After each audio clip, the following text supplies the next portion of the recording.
কেউ যদি আল্লাহর প্রেমিক হতে চায়, কেউ যদি আল্লাহর প্রেম সাগরের মধ্যে ডুব দিতে চায়, আমার আল্লাহ পাক রব্বুল আলামিন আহকামুল হাকিমিন আল্লাহর পাক কোরআনের মধ্যে ঘোষণা করেন, কুল ইন কুনতুম তুহিব্বুনাল্লাহ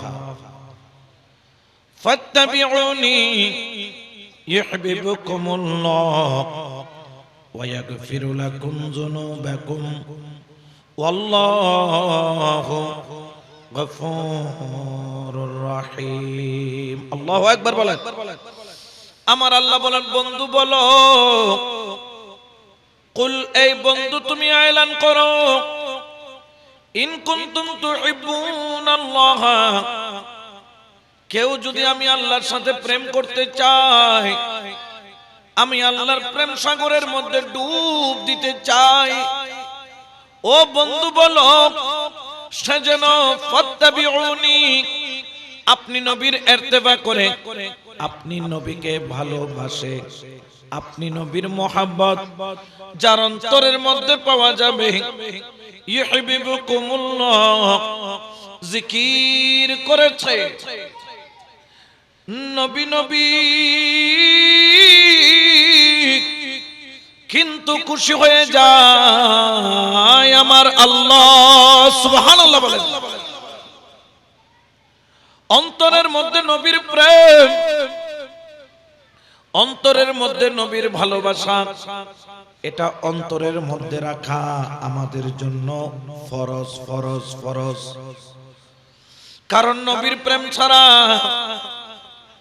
আপনার আমলেরও কোনো দাম নাই, নবীর প্রেম ছাড়া আপনার জিকিরেরও কোনো দাম নাই, নবীর প্রেম ছাড়া আপনার বন্দেগীরও কোনো দাম নাই।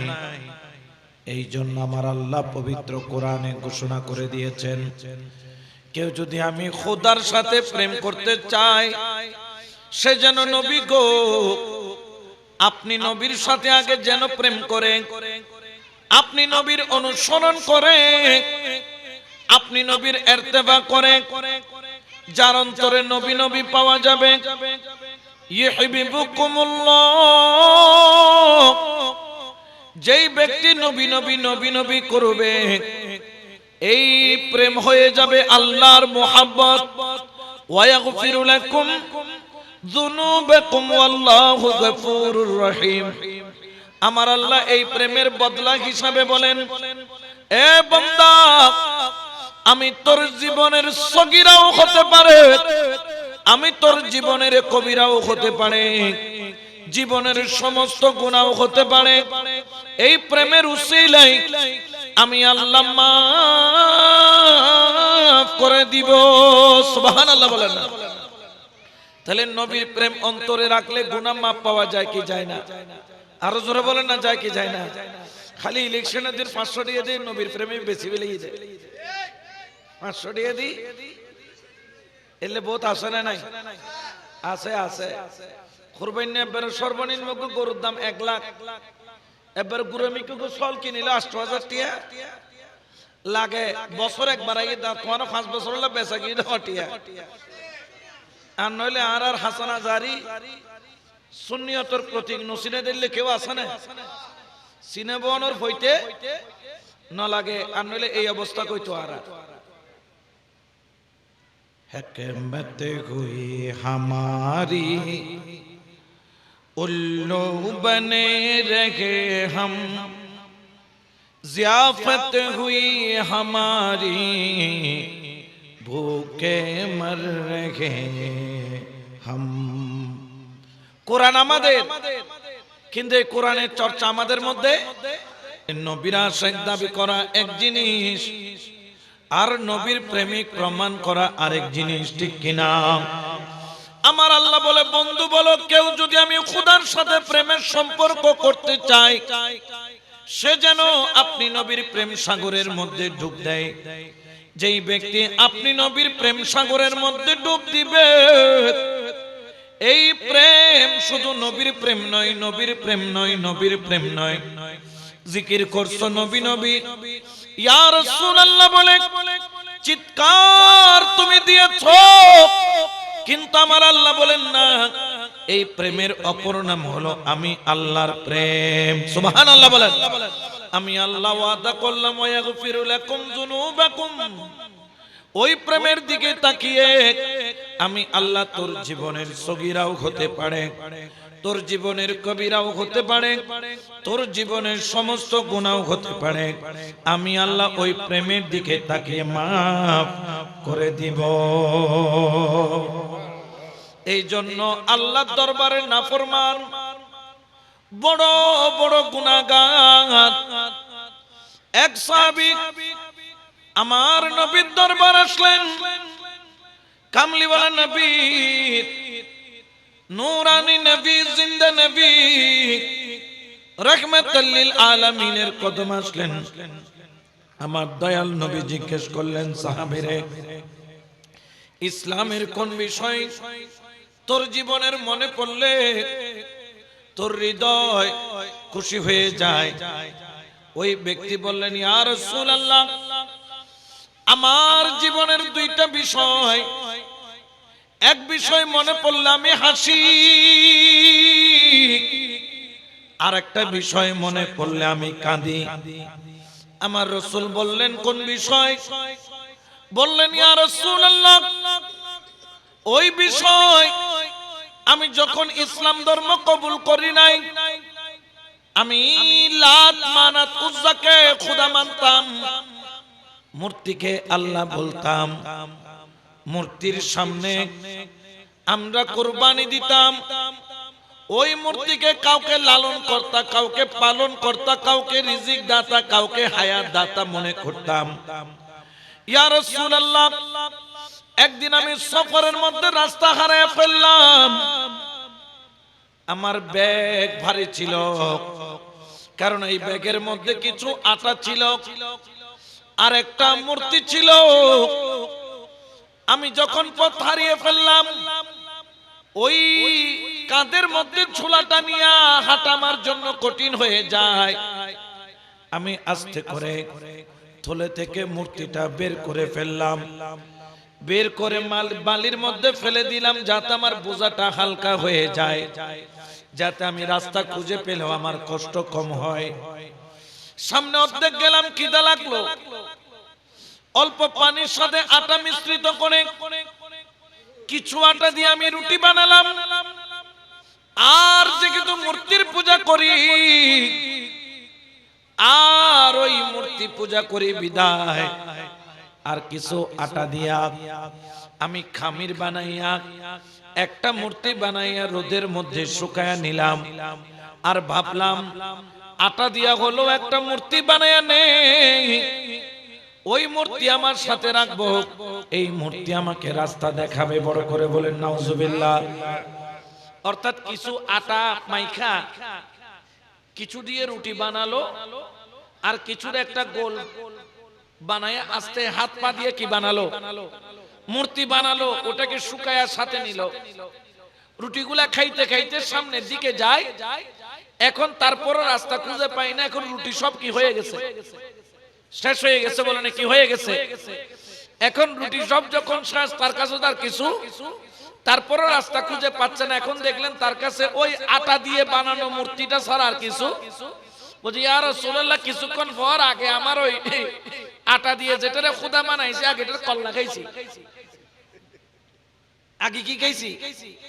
এটার কল্লা খাইছি, এরপরে ফাও খাইছি, এরপরে হাত খাইছি, এরপরে ফ্যাট নারী বুড়ি যা আছে সব। কারণ এখন জান বাঁচানোর জন্য আর কিছু করার নাই। ওই আটা দিয়া যে মূর্তিটা বানাইছি ওইটারে খাওয়া আরম্ভ করছে। ওইটা মনে পড়লে আমার জীবনের মানে যখনই মনে পড়ে আমি শুধু হাসতে থাকি আর নিজেকে বলি, তুই কত বড় বোকা, একটা ময়দার আটা দিয়ে বানানো মূর্তিকে খোদা মনে করতি, তোর মতো বেকুবার দুনিয়ার মধ্যে। আমার রাসূল বললেন, কোন জিনিস মনে পড়লে তোর চোখের পানি ঝরে? ওই ব্যক্তি বললেন, ইয়া রাসূলুল্লাহ,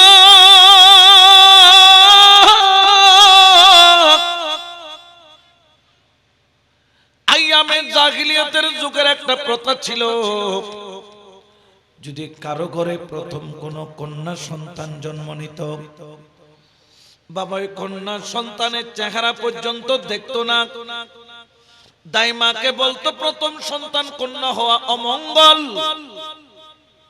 সাথে সাথে ওই কন্যা সন্তান কই মাটির মধ্যে জীবন্ত দাফন করা হতো। নাউজুবিল্লাহ বলেন। এই কথা যখন বলল চোখের পানি জর্জর করে জোরে, ইয়া রাসূলুল্লাহ আমার প্রথম সন্তান কন্যা হয়েছিল, ইয়া রাসূলুল্লাহ আমার প্রথম সন্তান কন্যা। আমিও গিয়েছিলাম সন্তানটাকে মাটির মধ্যে পুঁতে ফেলতে, কিন্তু সন্তানটা যখন আমার কোলে দিল, চেহারাটা দেখার পরে আমি বাবার মনটা গলে গেল। আমি ওই সন্তানকে জীবিত কবর দিতে পারি নাই। দেখবেন যাদের কাছে ছেলে মেয়ে আছে, মা বেশি মহব্বত করে ছেলেরে আর বাবা বেশি মহব্বত করে মেয়েকে। এনে মাইয়া হন ফুতে হইল ফুতে একটা শব্দ, কিন্তু মাইয়া যদি বাপর কিছু হয়, বাপে ফারুক আর না ফারুক, মাইয়ার আবদার কি করে? কিছু হইলে মা হদে তিন আবদার পূরণ করে, মুখে আর মাই ফরে করে যাইবু দে ফাইবু নে না ফাইবু কোনো ঠিক ঠিকানা হড়ে পরে কোন জায়গা পরে এটা কেন নয়, আর মাইয়া আর গরম মধ্যে অস ব্যাগ ফুরে ফেলো। সুবহানাল্লাহ। এলে ব্যাগিতে বাপ বোত আছে না নাই? আছে। মাইয়ের কইল যে টুরে ডলে কি করে? মোহাম্মত করে। ইয়েন আন নবী সুন্নত, আন নবী মা ফাতেমার বেশি মোহাম্মত করতে। সুবহানাল্লাহ। যে গরম মধ্যে প্রথম মাইয়াই বলতে ব্যাগিতে কর, ইয়েন কি কর? ব্যাগিতে কর। ওই সাহাবী যখন ঘরে যখন কন্যা সন্তান হলো, ওই কন্যা সন্তানকে নিয়ে চিন্তায় পড়ে গেল, মায়াও লাগে। আবার আরবের প্রথা, প্রথম কন্যা সন্তান হলে জীবিত কবর দেওয়া, সেই প্রথার কথাও মনে পড়ে। জীবিত কবর দিল না, লুকিয়ে রেখে দিল, কাউকে বলে নাই যে তার কন্যা সন্তান হয়েছে।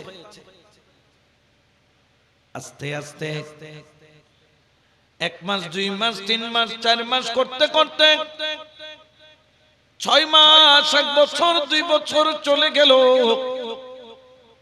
কিছুদিন যখন পার হয়ে গেল, আস্তে আস্তে চারিদিকে খবর হয়ে গেল অমুকের ঘরে প্রথম কন্যা সন্তান হয়েছে। আরবের প্রথা অনুযায়ী ওই কন্যা সন্তানকে সে দাফন করে নাই, জীবিত কবর দেয় নাই। এটা যখন চারিদিকে ছড়িয়ে পড়ল, কারণ আমাদের একটা প্রবাদ বাক্য আছে, ঢোলের বাড়ি কখনো আঁচলের নিচে লুকায়া রাখা যায়? আঁচল দিয়ে কি ঢোলের বাড়ি ঠেকানো যায়? বাড়ির আওয়াজ চারিদিকে চলে যায়। এখন খেয়াল করলেন চারিদিকে বন্ধু বান্ধব সবাই টিটকারি মারে, চারিদিকে আশেপাশে লোকজন বলে তোর মতো কাপুরুষ আর এই আরবের মধ্যে নাই। মনে করেছিলাম তুই সাহসী, তুই আরবের প্রথাকে তুই ভঙ্গ করলি। একে একে যখন তানা দেয়, ওই সাহাবী কান্না করে রাসূলে পাককে বলে, ইয়া রাসূলুল্লাহ আমি ওই বন্ধু বান্ধব আত্মীয় স্বজনের একের পর এক খোঁচা খেতে খেতে আমি বড় চিন্তিত হয়ে পড়লাম। আর মনে মনে ভাবলাম আমি আমার কন্যাকে জীবিত কবর দিব। ঘরের মধ্যে গেল, একটা বেলছা নিল, বেলছা মা তো বুঝে ফেললো, চোখের পানি ছাড়ে, কিন্তু মা আটকানোর মতো কোনো সুযোগ নাই। 2 চোখের পানি ছাইরা বলো, ও বাচ্চার বাবা,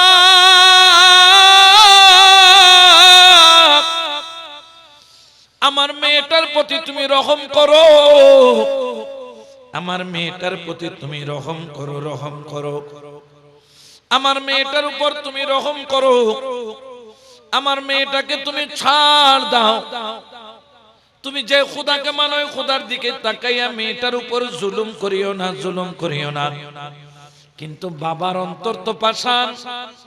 আইয়ামে জাহিলিয়তের প্রথা পালন করতে গিয়ে নিজের কন্যা সন্তানকে কাঁধে নিয়ে মরুভূমির মাঝখানে চলে গেল। সন্তান তো জানে না বাবার এই অন্তরে খেয়াল। কন্যা সন্তান বাবার গলার সাথে জড়ায়া ধরে আছে। বাবা যখন জোরে হাঁটে বাবার গায়ে দিয়ে ঘাম পড়ে। সন্তান নিজের কাপড় দিয়ে বাবার ঘামগুলা মুছে দেয়। অন্তরের মধ্যে সন্তানের মায়া। তারপরও আবার নিয়ে যায় ওই মরুভূমির মাঝখানে আরবের প্রথাকে চালু রাখার জন্য। বলেন না নাউজুবিল্লাহ। কন্যা সন্তানকে নিয়ে গেল, বালির ঢিপির উপর বসালো।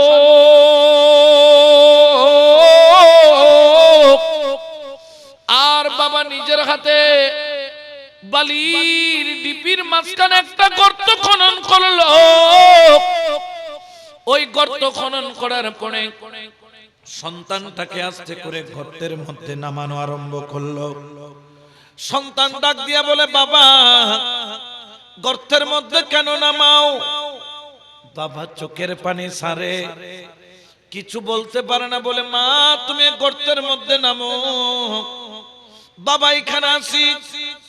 সন্তান বলল, ঠিক আছে আব্বা গর্তের মধ্যে নামিয়ে দাও। তুমি থাকলে আমার আর কোনো ভয় নাই, তুমি থাকলে আমি কন্যার কোনো ভয় নাই। এই বলে যখন নামালো, অন্তরের মধ্যে পাথর বেঁধে নিজ হাতে বালিগুলা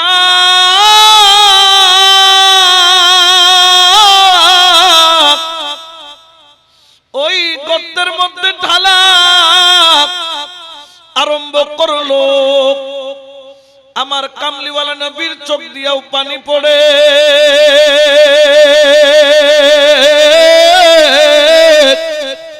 ওই সাহাবীও কান্দে, দুই চোখের পানি ঝরঝর ঝরঝর করে পড়ে। ইয়া রাসূলুল্লাহ, আমার মাওলা আমাকে মাফ করবে কিনা জানি না, আমার মাওলা আমারে মাফ করবে কিনা জানি না।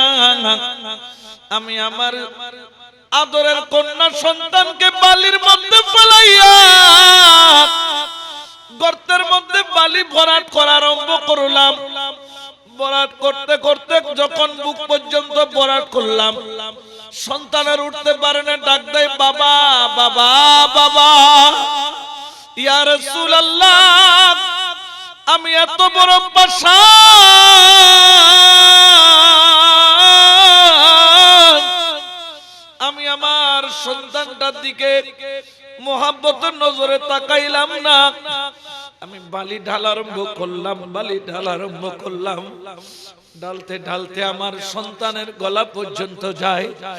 সন্তানের চোখ দিয়ে পানি পড়ে, ডাক দেয়, বাবা ও আমার বাবা। কিন্তু ইয়া রাসূলুল্লাহ, আমি তো রহম করলাম না। এরপরে আমি বালি ঢালতে ঢালতে ঢালতে ঢালতে আমার মেয়ের আর মাথাটা দেখা যায় না। আমার মেয়ের শুধু একটা হাত উপরে নড়ে, হাত দিয়ে শুধু ডাকে। আমি বালি ঢালার সময় আমার একটা আঙ্গুল আমার কন্যার হাতের মধ্যে লাগলো। আমার কন্যাই বালির ভিতর থেকে হাতটার আঙ্গুলটাকে শক্ত করে ধরলো, বাঁচার জন্য, বাঁচার জন্য। ইয়া রাসূলুল্লাহ, ওই মুহূর্তে আমার মেয়ের 2 বছর 2.5 বছরের ছোট্ট একটা হাত আঙ্গুলটাকে চাইপা ধরলাম। আমি ছুটাইতে পারি না, কিন্তু আরবের বর্বর জাহিলিয়তের প্রথার কারণে আমি রাসূল আমার মেয়ের হাতের মুষ্টি থেকে আঙ্গুলটাকে টাইনা টাইনা ছুটাই। ওরে যখন আঙ্গুলটাকে টাইনা ছুটাই, ইয়া রাসূলুল্লাহ, আমার কলিজা পানি পানি হয়ে যায়। ইয়া রাসূলুল্লাহ, আমি সহ্য করতে পারি নাই। আমি আমার জীবিত কন্যাকে বালির মধ্যে দাফন করে দিলাম। নাউজুবিল্লাহ বলে না। ইয়া রাসূলুল্লাহ, আমার মনে হয় আল্লাহ সবার গুনাহ মাফ করলেও আমার গুনাহ মাফ করবে না। ইয়া রাসূলুল্লাহ, আল্লাহ সবাইকে ক্ষমা করলেও আমাকে ক্ষমা করবে না। আমার কামলিওয়ালা নবী চোখের পানি সাইদা বলেন, সাহাবীরে, এই আল্লাহর দেওয়া কলেমার এত পাওয়ার, আল্লাহর দেওয়া কলেমা লা ইলাহা ইল্লাল্লাহু মুহাম্মাদুর রাসূলুল্লাহ সাল্লাল্লাহু আলাইহি ওয়াসাল্লাম। আল্লাহর দেওয়া কলেমার এত পাওয়ার, এই কলেমার এত শক্তি। ওরে আমার সাহাবী, তুই চিন্তা করিস না, অতীতে তুই যত পাপ করেছিস, নবীর হাতে কলমা পড়ার কারণে আমার আল্লাহ তোর জীবনের যত অতীতের গুনাহ রয়েছে, এই কলমার উসিলায় আল্লাহ তোকে মাফ করে দিয়েছে। সুবহানাল্লাহ। ওই মুসলমান ঘরের কন্যারা আজকে বেহায়াপনা করে চলে। ওই মুসলমান ঘরের কন্যারা আজকে তারা পর্দার মধ্যে চলতে চায় না। বড় আফসোস, যেই যুগে নারীদেরকে কবর দিত জীবিত, ওই যুগে কবর থেকে বের করে কন্যাদেরকে মাথার তাজ বানিয়েছেন শাহে মদিনা। ওই কন্যাদেরকে কলিজার টুকরা হিসেবে পরিচিত করেছেন রহমতুল লিল আলামিন।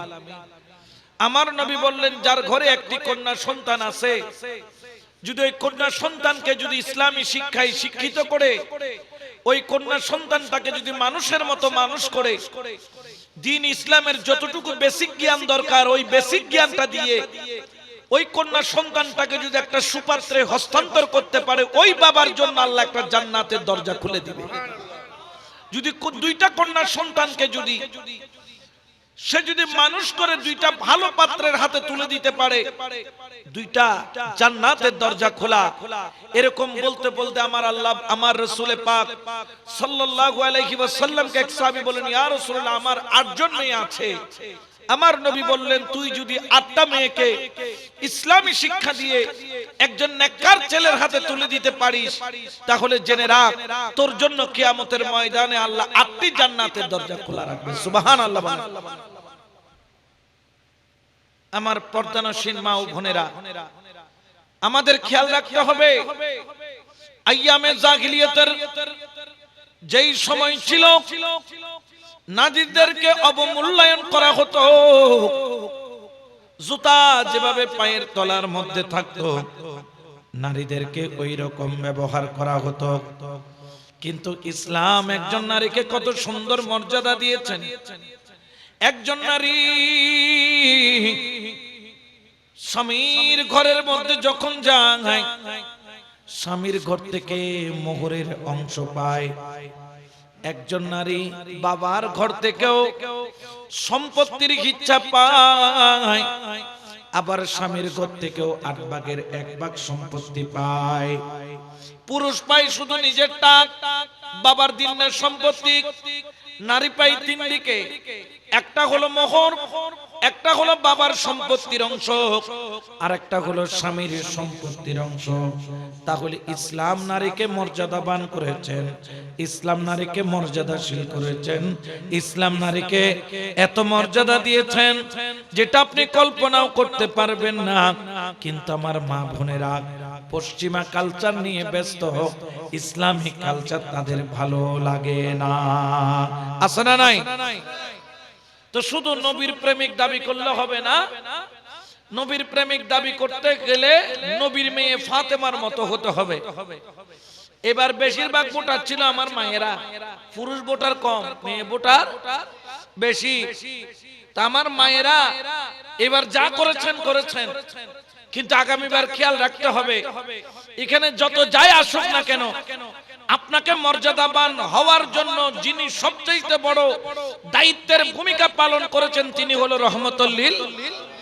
আমার নবীর আদর্শের সৈনিকরা যখন আসবে, আল্লামা হাসান আজহারির মতো যখন নবী প্রেমিকরা যখন দাঁড়াবে, এরকম আল্লাহওয়ালাদেরকে, নবী প্রেমিকদেরকে ভোট দেওয়া এটা আমাদের ঈমানি দায়িত্ব ছিল। আমরা দিতে পারি না, এটা আমাদের ব্যর্থতা। আমরা ভুলে গেছি, কিছুক্ষণের জন্য মোহে পড়ে গেছি। কিন্তু খেয়াল রাখেন, আপনি যে পশ্চিমা কালচার বলছেন, ওই যে গত কিছুদিন আমেরিকার একটা কি এভেস্টেন ফাইল নিয়ে খুব তোড়জোড় চলছে। আমেরিকার মধ্যে একটা দ্বীপ আছে যেখানে পৃথিবীর কোনো বাইরের মানুষ যেতে পারে না, পুলিশ পর্যন্ত সেখানে যেতে পারে না।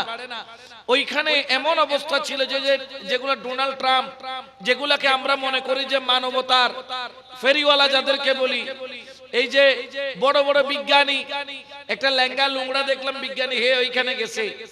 আপনার এই যে বিল ক্লিনটন, জর্জ বুশ সহ আরো যেগুলো, হিলারি ক্লিনটন, যারা সমাজের মধ্যে বর্তমানে মানবতার ফেরিওয়ালা হয়ে মানবতা বিক্রি করে, তারা সেখানে গিয়ে ছোট ছোট মেয়েদেরকে ধর্ষণ করত এবং তারা ছোট ছোট বাচ্চাদেরকে রান্না করে তাদের মাংস খেত। নাউজুবিল্লাহ বলবেন না? আজকে যে পশ্চিমের সভ্যতা বলছেন, এটা আমাদের কখনো ইসলামের সভ্যতা হতে পারে? জোরে বলেন না হতে পারে? এরা উপরে হচ্ছে গিয়ে আপনার মানবতার লেবাস পড়েছে, আর ভিতরে তারা মানবতাকে কসাইয়ের মতো জবাই করতেছে। একমাত্র মানবতা যদি বলতে হয়, ইসলামী মানবতা, যেটা রাসূল পাক আজকে থেকে 1400 বছর আগে আমাদেরকে দিয়ে গিয়েছেন, একজন নারীকে পর্দার মধ্যে চালানো, একজন নারীকে আল্লাহওয়ালা করানো, এটা আমাদের সকলের দায়িত্ব। খেয়াল রাখবেন, একজন নারী যদি বেপর্দা হয়, 4 গুরু জাহান্নামে যাবে। কয় গুরু?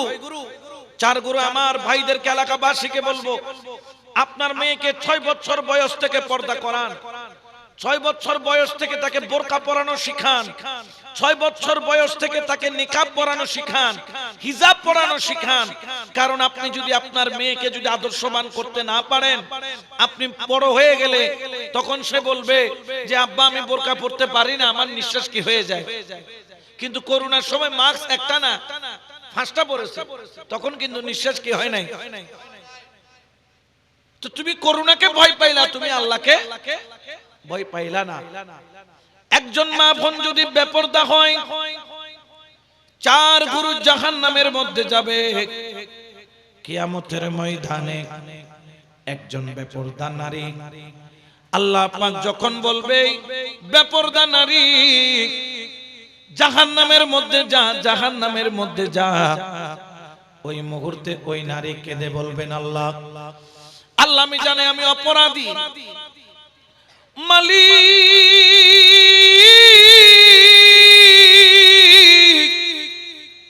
আমি গুনাহগার, আমি জানি। আল্লাহ আমাকে জাহান্নামে দেওয়ার আগে আল্লাহ আমার মেহেরবান মা বাবাকে ডাকাবো। আল্লাহ বলবেন কেন? ওই মেয়ে বলবেন, আল্লাহ আমি জাহান্নামে হওয়ার পিছনে সবচাইতে বড় অবদান হলো আমার মা আর আমার বাবা। আল্লাহ তার মা বাবাকে ডাকবেন, মা বাবার সামনে ওই নারী আল্লাহর কাছে সাক্ষী দিবে, মাওলা আমি যখন ছোট ছিলাম, আমি অবুঝ ছিলাম সত্য, ইসলামিক কালচার সম্পর্কে আমার মা বাবা জানার পরেও আমাকে ইসলাম কালচার দেয় নাই, আমার মা বাবা আমাকে ইসলামী পোশাক দেয় নাই, আমার মা বাবা আমাকে বোরকা পরানো শিখায় নাই, আমার মা বাবা আমাকে সৎ পথে চলানো শিখায় নাই, পর্দা করা কি প্রয়োজন সেটা সম্পর্কে বলে নাই। আল্লাহ আমাকে জাহান্নামে দেওয়ার আগে আমার মা বাবাকে জাহান্নামে দেওয়া হোক। আমার আল্লাহ ডাক দিয়া বলবেন, ও মহিলা তুইও জাহান্নামী, তোর মা বাবাও। কারণ মা বাবার দায়িত্ব ছিল কি ছোটবেলা থেকে সন্তানকে বেপর্দা করে চালানো, পর নাকি পর্দার মধ্যে। অনেক মহিলা আছে গরমকালে, চৈত্র মাসের গরম পড়তেছে, তারপরও বোরকা ছাড়া নেকাব ছাড়া ঘর থেকে বের, তারা মাথা ঘুরাইও পড়ে না, তাদের কোনো কষ্ট লাগে না। কারণ তারা দুনিয়াকে ভয় পায় কম, আল্লাহকে ভয় পায় বেশি। কারণ সে জানে দুনিয়ার সামান্য কষ্ট আখিরাতের জাহান্নাম থেকে আল্লাহ বাঁচাবেন, ঠিক কি না? তাহলে একজন নারী যদি পর্দানশীল হয়, তাহলে তার মা বাবা এটার জন্য দোয়া পাবে কি পাবে না? আর বেপর্দা হলে মা বাবা কোথায় যাবে? কারণ এর বিরুদ্ধে সাক্ষী দিবে খুদ সন্তান, বলবে তার মা বাবাকে কিয়ামতের ময়দানে, আল্লাহ আমার বিচার করার আগে আমার মা বাবার কি করো, কারণ আমার মা বাবা আমাকে পর্দা।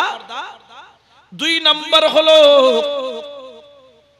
তার বড় ভাই, আল্লাহ আমিও জাহান্নামে যাব,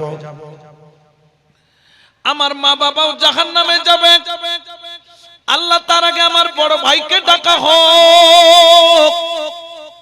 বড় ভাইকে ডাকা হবে, ডাকার পরে মেঘের বান আল্লাহর সামনে বলবে, আল্লাহ আজকে ফেব্রুয়ারির কয় তারিখ?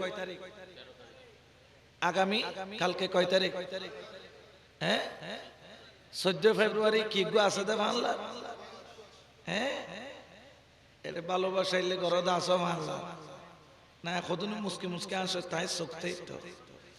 খবরদার, এখন এখানে অনেক ঘরে আছে বড় ভাই ছোট বোনকে সুযোগ করে দেয়, ছোট বোন বড় ভাইকে, ভাইয়া হয়তো তুই আর গান নকবি, আয় তোর গান, তুই আমাকে সাপোর্ট দিবি আমিও তোকে। এরকম আছে না নাই? জোরে বলেন আছে না নাই? আল্লাহ আমি তো আমার বড় ভাই যদি আমাকে যদি শাসন করত, আমি বোন কখনো বেপরদা হতাম না। আমার ভাইও ভুল পথে চলতো, আমাকেও ভুল পথে চালাইতো। সিটিংয়ে বাসাত হদে আগরাল জিকে যায়, পিছের আলোইকে যায়, ঠিক কি না? আমার ভাই থেকে দেখে দেখে আমিও করেছি। 14 ফেব্রুয়ারি আসলে আমার ভাই আমাকে সুযোগ করে দিত, আমিও আমার ভাইকে সুযোগ করে দিতাম। আল্লাহ সেই জায়গায় যদি আমার ভাই আমাকে শাসন করত, আমি কোনোদিন ভুল পথে যাইতাম না। আল্লাহ আমি বরবাদ হওয়ার পিছনে আমার বড় ভাইয়ের হাত আছে। নাউজুবিল্লাহ। আল্লাহ বুঝি অবেড়ি তুইও জাহান্নামে, তোর মা বাপও তোমার বদ্ধ করে দেবো জাহান্নাম। আল্লাহর খুদ আরো আছে, আরো বাকি। আল্লাহ আবার হন হদ্দ খুদ আশাই করতো জামাই আছে, জামাই ইবের আর কি এলে জামাই অকল আসনে নাই সাইউ বউ কলর বুলবত না চলাইউ, বেপরদার না চলাইউ। জামাইকে ডাকা হবে, আল্লাহ বলবেন তার জামাই কোথায় হাজির হও। জামাই হদ্দ খুদ আইতে গাটি বাঁধে হটেজের গদি জান্নাত তারে দেখুন দেখিলে কত তোর নামে বিচার আছে, বিচার। তখন সঙ্গে সঙ্গে বলবেন কি বিচার? আমার আল্লাহ পাক বলবেন মহিলা বলো, আল্লাহ আমার স্বামী যাকে আমি বেশি মোহাব্বত করতাম, দুনিয়া একদিকে আমার স্বামী একদিকে, বাপের বাড়ি ছেড়ে দিছি স্বামীর জন্য। স্বামীকে একটু অপমান করেছে আর বাবার বাড়ি যাই নাই। স্বামী আমার জন্য পরম সম্মানী। ইয়া রাব্বুল আলামিন, বিয়ের পর আমার স্বামী যদি বলতো, ও আমার স্ত্রী, আমি স্বামীর একটা চাওয়া হলো তুমি স্ত্রী বেপরদা চলবা না, পর্দার মধ্যে চলবা। আমি হাসতে হাসতে আমার স্বামীর কথা মেনে নিতাম, কিন্তু আমার স্বামী আমাকে পর্দা করার কথা তো দূরের কথা, আমাকে বন্ধু বান্ধবের সামনে পার্টির মধ্যে নিয়ে যেত, পাতলা পাতলা কাপড় পরে, পাতলা পাতলা কাপড় পরে। আছে না নাই? এই যে মেহেদি অনুষ্ঠান হয় রাত্রে বেলা, মাঝে মধ্যে আমরা যখন 1টা 2টা বাজে আসি, মাঝে মধ্যে আমরা ভয় পেয়ে যাই, ওবু কি কোনো ভূত না জিন, ও মা দপ দপ রে লাইতো 3টা বাজে গাড়ি নেই ঘোড়া নেই, আড়ি আড়ি যার গুদে খেলা বুঝতো তো উনরে ফেতনি নদরি হারে দেখতো, জিনের আসন্ন করে কোন হারে করতো। জিন্নাতরা আসর করে কোন মহিলার উপর? যে মহিলাগুলা চুল কি রাখে, খোলা রাখে, বলেন না কি রাখে, খোলা রাখে, এই সব মহিলাকে জিনের আসর করে বেশি। চুল খোলা রেখে মেকআপ করে একদম পিঠ দেখা যাচ্ছে, পেট দেখা যাচ্ছে, এইভাবে চলে যাচ্ছে, পালকি ক্লাব থেকে চলে যাচ্ছে, আদর ক্লাব থেকে হেঁটে হেঁটে চলে যাচ্ছে, সেতু ক্লাব থেকে, বিকে ক্লাব থেকে রাত্রে বেলা দেখি চলে যায়। আবার ফটো সেশন ক্লাবের ভিতরে করতে তাদের কষ্ট লাগে, মেইন রোডের উপর কি করতে হয়, ফটো সেশন করতে হয়। তখন বলবে আল্লাহ, আমি আমার স্বামী যদি একবার বলতো, বউ তুমি বোরখা নবইলে তোমার 1 তালাক, বউ টর কি বইতাম, বোরখা বইতাম, কিন্তু আমার জামা কথা না, আমার স্ত্রীকে জগতে সুন্দর লাগতে হবে। ইয়া আল্লাহ, আমাকে জাহান্নামে দেওয়ার আগে আমার স্বামীকে কোথায় দেওয়া হোক, কারণ আমি বরবাদের পিছনে আমার স্বামীর কি আছে। আল্লাহ সঙ্গে সঙ্গে বলবেন, এ বেড়ি তুইও জাহান্নামী, তোর মা বাবাও, তোমার বদ্দা মানে বড় ভাই এটাও, জামাইও কোথায়? জাহান্নামে। সর্বশেষ বলবেন আল্লাহ, আমিও জাহান্নামী, আমার মা বাবাও জাহান্নামী, আমার স্বামীও জাহান্নামী, আমার বড় ভাইও জাহান্নামী। আল্লাহর একজনকে ডাকা হোক, সে হলো আমার সন্তান।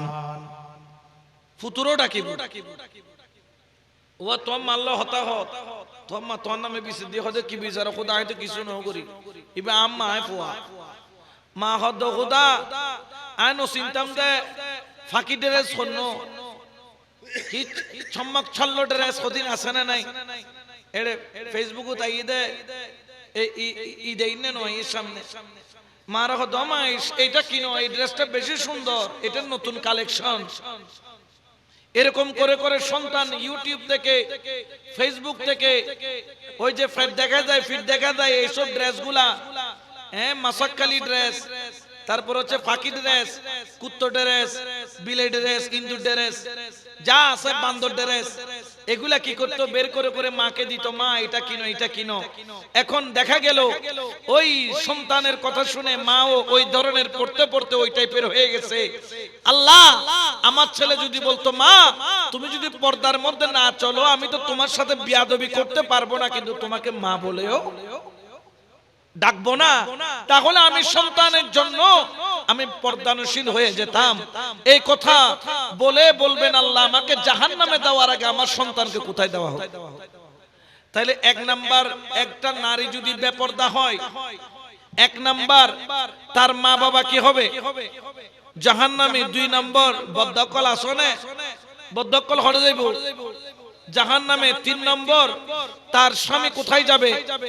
জাহান্নামে। চার নম্বর তার সন্তান। একজন নারী যদি বেপর্দা হয় এই চার গুরু জাহান্নামে যাবে। এই জন্য শিক্ষিতরা বলে আমাকে একটি তুমি শিক্ষিত মা দাও, আমি তোমাকে একটা শিক্ষিত জাতি উপহার দেব।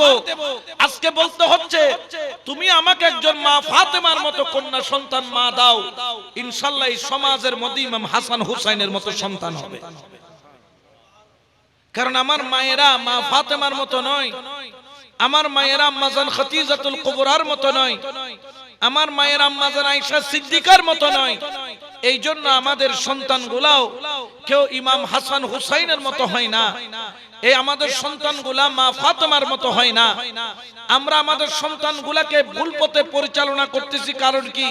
কারণ মা বাবা যেখানে ঠিক নাই সন্তান কোত্থেকে ঠিক হবে? মা বাবা প্রতিদিন সন্তানের সামনে প্রতিদিন মোবাইলে মিথ্যা বলতেছে, তো সন্তান মিথ্যা বলবে না? বাবার থেকে শিখতেছে। মা বেপরদা চলতেছে, সন্তান কোত্থেকে পর্দার মধ্যে চলবে? খোদার কসম, গৌসুল আজম মাইজবান্ডারির মা পর্দানশীল, ইমাম শায়রা বাংলার মা পর্দানশীল, হুজুর আল্লামা সৈয়দ আহমদ শাস্ত্রী কুঠির মা পর্দানশীল। যতগুলা মা বাবা সব মাগুলা আল্লাহর ওলির যত মা আছে সবগুলা কি গৌসে পাকের আম্মা, যাকে কখনো পরপুরুষ দেখে নাই। ওনার আব্বাজান যখন বিয়ে দেয় গৌসে পাকের আম্মা জানকে কার সাথে? গৌসে পাকের আব্বাজানের সাথে আবু সালে মুসা জঙ্গি রাহমাতুল্লাহ আলাইহি যখন বিবাহ দিচ্ছেন, বিবাহ দেওয়ার সময় বলতেছেন আমার মেয়ে আছে ল্যাংড়া, লুলা, কানা, বদির, বোবা, তোমাকে বিয়ে দিব, এই আফেলের হক তারপর আদায় হবে। এই বিয়ে যখন দিতে গিয়েছে ল্যাংড়া, লুলা, কানা, বদির, বোবা, ঘরে গিয়ে দেখে এটা ল্যাংড়াও না, কানাও না, বদিরও না, বোবাও। বলছে হুজুর মনে হয় ভুল হয়েছে, আপনার মেয়ে এটা না। আরেকটা বলছে না এটাই ঠিক আছে, এটা তো সুন্দর পরীর মতো। বলছে আমি এই কারণে ল্যাংড়া বলছি, কোনোদিন আমার মেয়ে ঘরের চৌকাঠ থেকে বাইরে যাই নাই, আমি তাকে অন্ধ বলছি, কখনো সে বাইরের জগৎ দেখে নাই। বোবা বলেছি কারণ কখনো সে পরপুরুষের সাথে কথা বলে নাই। বধির বলেছি কারণ সে কখনো পরপুরুষের কথা শুনে নাই। যদি এইরকম মা হয় তাহলে সন্তানগুলা গৌসে পাকের মতো হবে, সন্তানগুলা গৌসুল আজম মাইজভান্ডারির মতো হবে, সন্তানগুলা গৌসুল আজম বাউভান্ডারির মতো হবে, সন্তানগুলা ইমাম শেরে বাংলার মতো হবে। বড় করে বলেন না সুবহানাল্লাহ। কারণ ওলিদেরকে পেটে ধরে উনি একজন নারী, গৌসে পাককে পেটে ধরেছেন তিনি একজন কি নারী। ওলি আল্লাহদেরকে যারা পেটে ধরেন তারাও নারী। মা যদি নেককার হয় সন্তানগুলো অবশ্যই আল্লাহওয়ালা, আর মা যদি নেককার না হয় সন্তান কখনো আল্লাহওয়ালা হবে না। এই জন্য হাজরানে মজলিস আমাদেরকে গোড়া থেকে ঠিক করতে হবে।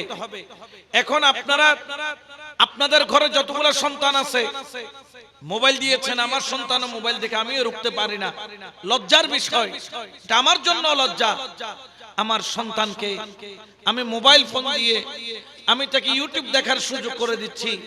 আমি তাকে যদি ছোটবেলা থেকে অভ্যাস করাইতাম, রাসূল পাকের জীবনী তাকে ইউটিউবের মধ্যে শোনাইতাম, তাকে আমি মা ফাতেমার জীবনী শোনাইতাম, তাকে হযরত সিদ্দিক আকবরের জীবনী শোনাইতাম। ইসলামের প্রথম শহীদ একজন নারী, ইসলামের প্রথম শহীদ একজন নারী। আমার মেয়েকে যদি তার যদি কাহিনী শোনাইতাম, রাসূল পাকের সাহাবানী কিরামগণের কাহিনী শোনাইতাম, আমার এই সন্তান কখনো ভুল পথে যাইতো না। আমেরিকা আমাদের এই দেশ থেকে, আপনার এই যে আমরা বলি আমাদেরকে 200 বছর ওয়েস্ট ইন্ডিয়া কোম্পানি শাসন করেছে এই এশিয়া মহাদেশ, অর্থাৎ বাংলাদেশ, শ্রীলঙ্কা, আফগানিস্তান, ভারত, পাকিস্তান, ভুটান, নেপাল, এগুলা নিয়ে এই পুরা এশিয়াকে 200 বছর শাসন করেছে। এরপরে এখান থেকে তাদেরকে খেদানো হয়েছে। এরপরে এটা ভেঙে দুইটা রাষ্ট্র হয়েছে, একটা পাকিস্তান, একটা ইন্ডিয়া। এই ইন্ডিয়া হওয়ার পরে পাকিস্তান আবার দুই টুকরা হয়েছে, একটার নাম বাংলাদেশ, একটার নাম পাকিস্তান। কিন্তু আমি বলছি এখনো West India company, American company, তারা আমাদের উপর থেকে কর্তৃত্ব ছাড়ে নাই।